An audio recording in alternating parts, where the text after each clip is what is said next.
Good morning, everyone. Before we get started today, I wanted to ask you to support one of our affiliate partners, CHOQ, C-H-O-Q. This company uses the finest organic, non-GMO ingredients in their products. Our featured product today is CHOQ Lit Powder.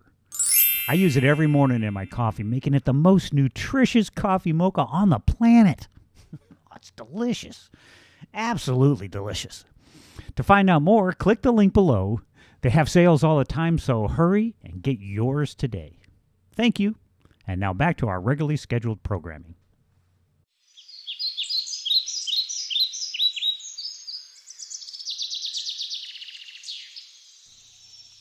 Hey, good morning, everyone.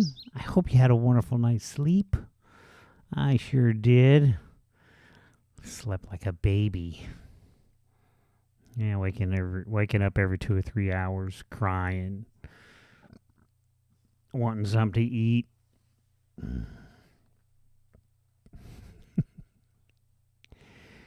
So, today, we're going to be talking about something really interesting, and it's a different take on what the laws in the Bible were written for, and what was their real purpose? What was the law's purpose here?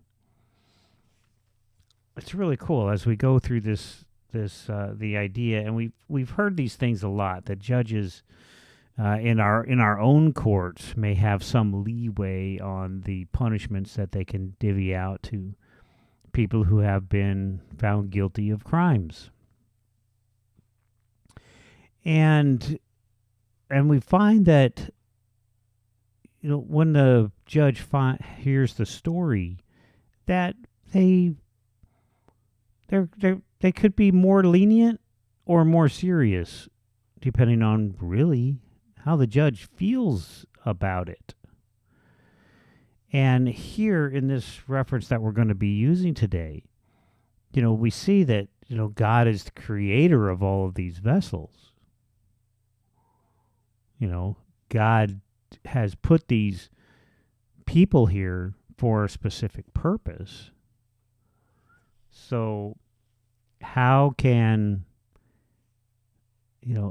those vessels that were created for destruction be held accountable for their destructive behavior? I know, isn't that weird? See, those are those NPCs, non-player characters. That's what I think. And I could be wrong, but that's what I think. Non-player characters. So, let me read along with this, and I will explain some things as I go along. But it's really, really, you'll get it. You'll get it as we get to it. So, especially after I put on my magic glasses so that I can see the Word of God more clearly. So, here we go. What if God, wanting to show his wrath and to make his power known, endured with much long suffering the vessels of wrath prepared for destruction? So, what if God, seeing that he has the ability to destroy these things that have been doing bad and evil throughout the world, what if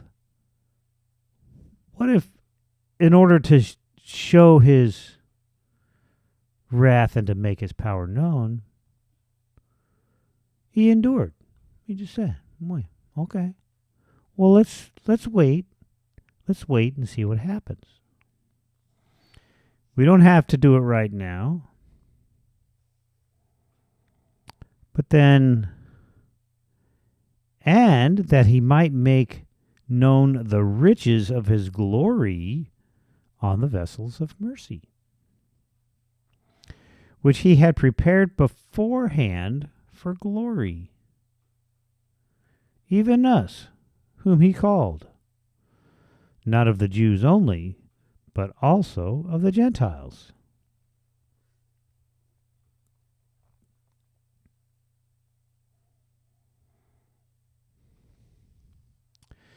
So, as we're looking through this, we're saying, okay, so God's taking a look at his creation, and he's like going,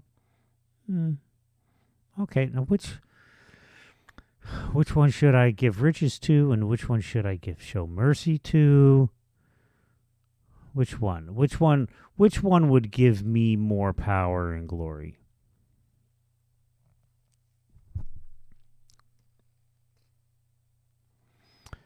Sometimes I have issues with things like that,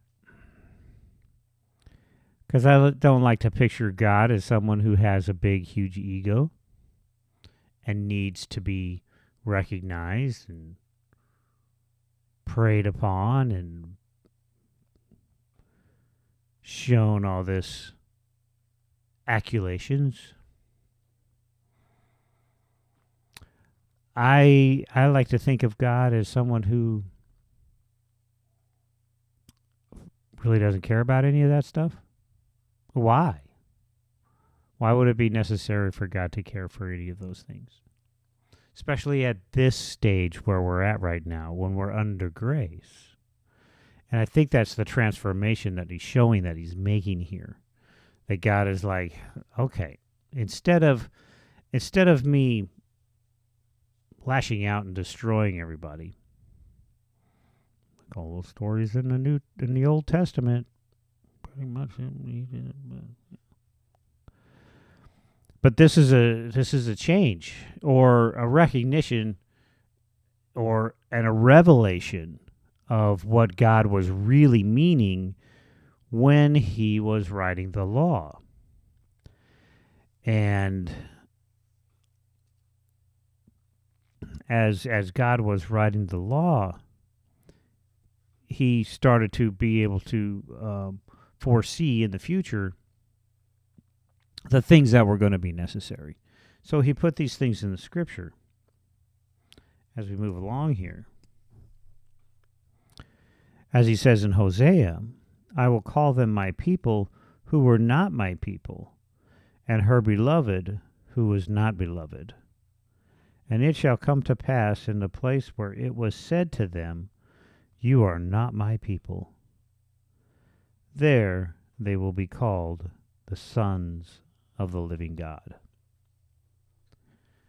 So there's this change that's happening, and a different awareness. It's it's an evolution into the reasons that the law was written. See, it's an evolution, because as we go forward on here, as we'll say this again here in a minute, that he says, though the number of the children of Israel be as the sands of the sea, the remnant will be saved. Only a bit of it, not all of it. For he will finish the work and cut it short in righteousness, because the Lord will make a short work upon the earth. And as Isaiah said before, unless the Lord of the Sabbath have left us a seed, we would have become like Sodom, and we would have been made like Gomorrah. So the law was left so that the Israelites and everybody that believed in God would be able to follow the law to instruct them how to live in righteousness and faith. You see, when they're under the law, it's a guide for you to live a happier, more effective life. Okay, more prosperous life. And when the law, when the scribes, Pharisees, and hypocrites started to change the purpose of the law into a weapon, then things started to go to pieces. Things started to go to pieces, and we didn't want that to happen. So then there had to be a change. There had to be a realization that the law was not made for that. The law was made as a guide to help you live a happy, more productive life. But when it's used as a weapon, then things start to fall apart. So that's not the purpose of the law. The law is not used as a weapon. It's where we come under grace. See? As we move along here at verse 30, what shall we say then? That Gentiles who do not pursue righteousness have attained to righteousness, even the righteousness of faith. But Israel, pursuing the law of righteousness, has not attained the law of righteousness. Why? Because they did not seek it by faith, but as it were by the works of the law, for they stumbled at the stumbling stone. You see, when we have these rules and regulations and the law and things like that, there was this choice here. It was a stumbling stone for them because they were given this opportunity to use it as a tool to live a happier, more productive life, but they turned around and they started using it as a weapon. And anybody who violated the law, there was severe punishment by the leaders in the religion. Punishment that they inflicted. Not that would come naturally, as in karma. When you don't follow the law, things happen to you naturally. You see, you don't live a happy, more productive life if you don't follow the law. See, they were using the law as a weapon and as a tool to harm people, similar to what our political affiliates are doing to their political opponents. Yeah. Trying to convict others for the crimes that they themselves committed. Do a lot of projection there. But they're using the law as a weapon, not by the spirit of the law. You see, they like to use it as a weapon. For their own people, of course, they use it as a tool, but mostly to attack others. So here we see that, as it is written, "Behold, I lay in Zion a stumbling stone, a rock of offense, and whoever believes on him will not be put to shame." So here we're talking about Jesus and the philosophy that Jesus took about the law. That the law was... Hold on a second. Sorry, my cat just broke the law. had to be put out. Thou shalt not disturb the Reverend Dr. Ken while he is recording. He just wants to go outside and play.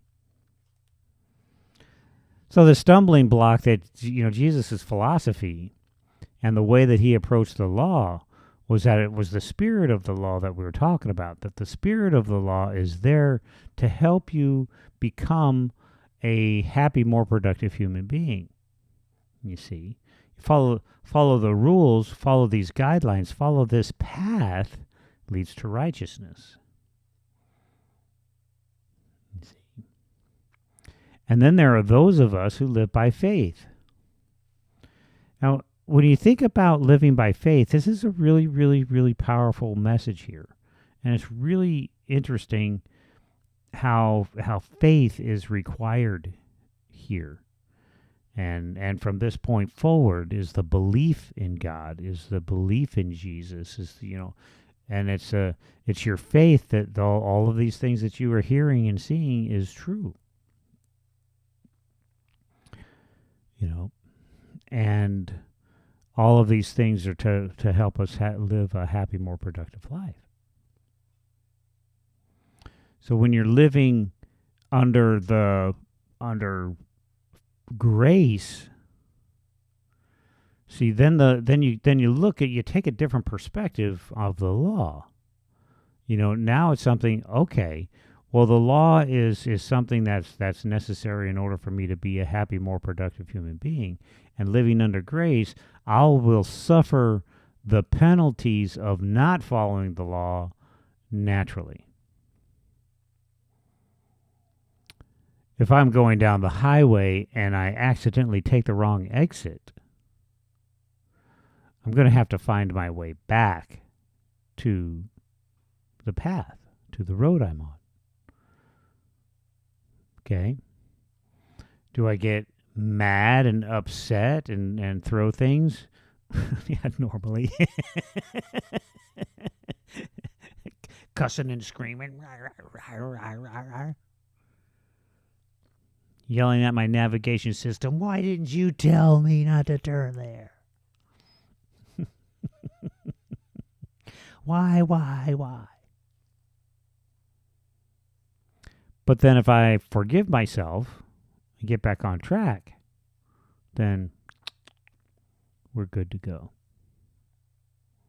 See, what would make it a punishment is if I got a traffic ticket every time I made a mistake, or I got thrown in jail every time I made a mistake. Of course, I don't make mistakes. I'm always right. I thought I was wrong once, but I was mistaken. See, are you getting what I'm saying here? Maybe not. Okay, let me make another analogy here. Because going down the highway, as long as we maintain our speed and within the boundaries that we have on the highway, we won't get a ticket at all. Making a mistake and driving off, taking the wrong exit, is not although it's a mistake, it's something that should not have been done. But getting back on track is the key. Getting back on track without beating yourself up. You see, if you continue to feel guilty about taking that wrong exit, see, then you're going to disrupt your whole day. But if you forgive yourself for making that mistake and you get back on the highway, get back going down the right street, everything's good. You left all that behind. Yeah, the mistake I made was down at that other intersection. It was down at that other overpass. It's down the road. It's behind me. It's behind me now. It's not in front of me. I forgive myself, let it go, and now I'm under grace. And I'm like, okay, so everything will be just hunky dory. See, and those are the things I thought that when we make the distinction between living under the law and living under grace, the law is written for those who have trouble living in righteousness.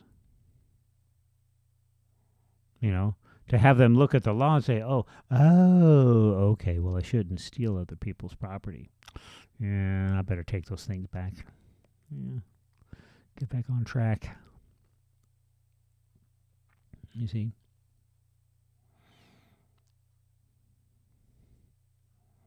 So, is that making sense? Are you getting that? Let me know if you need more clarification on that. Because I think that living under grace doesn't give you permission to violate the law outright. No, that's not the point.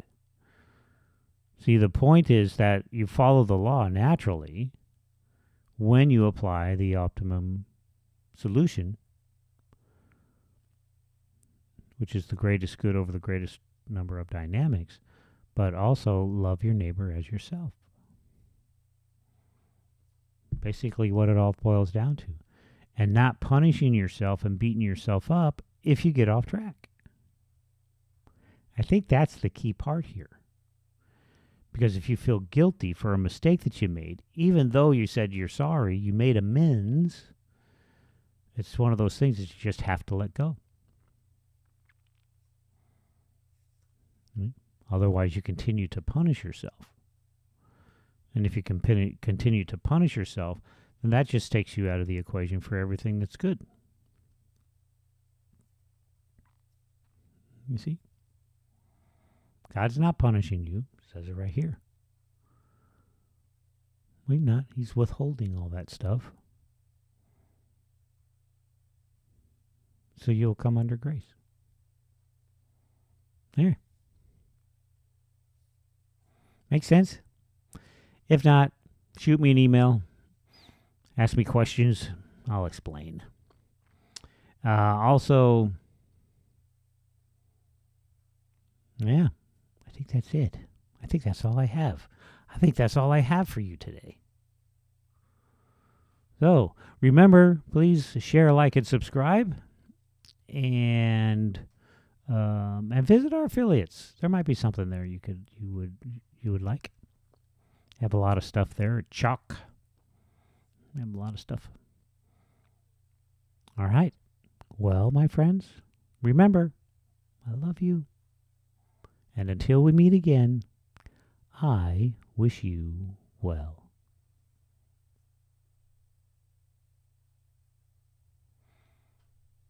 Hey, before you go, I wanted to remind you to click the link below to try chocolate powder. It's full of vital nutrients that'll help jumpstart your day. They have sales all the time, so hurry and get yours today.